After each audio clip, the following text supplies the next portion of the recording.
ในวันที่14-15 มิถุนายน 2025 สหพันธ์กีฬาเทควันโดแห่งชาติลาวร่วมกับสถานทูตสาธารณรัฐเกาหลีประจำลาวจัดแข่งขันกีฬาเทควันโดทั่วประเทศประจำปี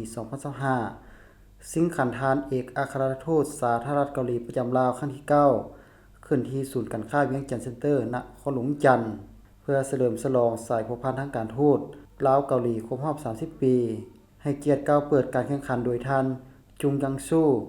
เอกอัครราชทูตสาธารณรัฐเกาหลีประจำลาวเข้าร่วมมีท่านกิงมโนพรหมมหาไสยรองรัฐมนตรีกระทรวงศึกษาธิการและกีฬาท่านประเสริฐไสยพีรพันธ์เดชประธานสหพันธ์กีฬาเทควันโดแห่งชาติลาวมีแขกรับเชิญคณะนำครูฝึกนักกีฬา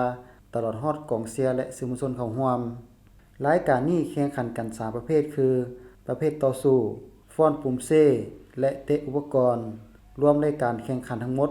126รายการมี27ภาคส่วนเข้าร่วมแข่งขันมีนักกีฬา366คนเป็นหญิง175คนซึ่งทำการแข่งขันแต่รุ่นอายุ8ปีขึ้นไปในโอกาสเฉลิมฉลองสายพันธ์ทางการทูตลาวเกาหลีครบรอบ30ปีในปีนี้ทางสถานทูตสาธารณรัฐเกาหลีประจำลาวได้จัดกิจกรรมหลายอย่างเช่นประกวดแข่งขันเว้าภาษาเกาหลีแข่งขันเต้นแบบเกาหลีหรือ K-POP และแข่งขันกีฬาเทควันโดพิเศษในครั้งนี้ยังได้เชิญนักกีฬาระดับโลกจากสถาบันคุกกีวอนแห่งสาธารณรัฐเกาหลีมาแสดงโชว์ศิลปะกีฬาเทควันโดเพื่อเป็นการเผยแพร่วัฒนธรรมเว้ารวมเว้าเฉพาะแม่นกีฬาเทควันโดให้ชาวนครหลวงจันทน์ได้รับรู้อย่างลึกซึ้งสำหรับผลการแข่งขันนักกีฬาดีเด่นรุ่นอายุ8ปีตกเป็นของท้าวคำพุทธสิมวงศ์โส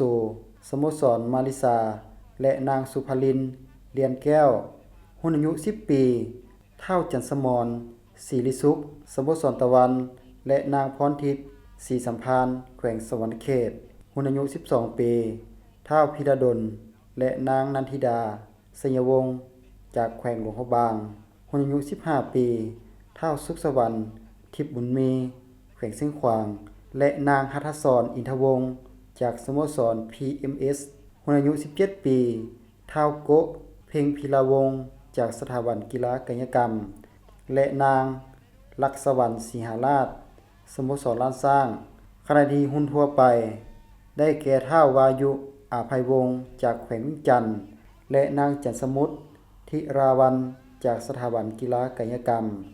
ขณะที่รางวัลกรรมการดีเด่นตกเป็นของทานสุรศักดิ์ส่วนครูฝึกดีเด่นตกเป็นของสโมสร PMS สำหรับสโมสรที่คว้าขันชนะเลิศในครั้งนี้เป็นของสโมสร PMS รองชนะเลิศตกเป็นของแขวงหลวงพระบางและอันดับ3ได้แก่สโมสรตะวัน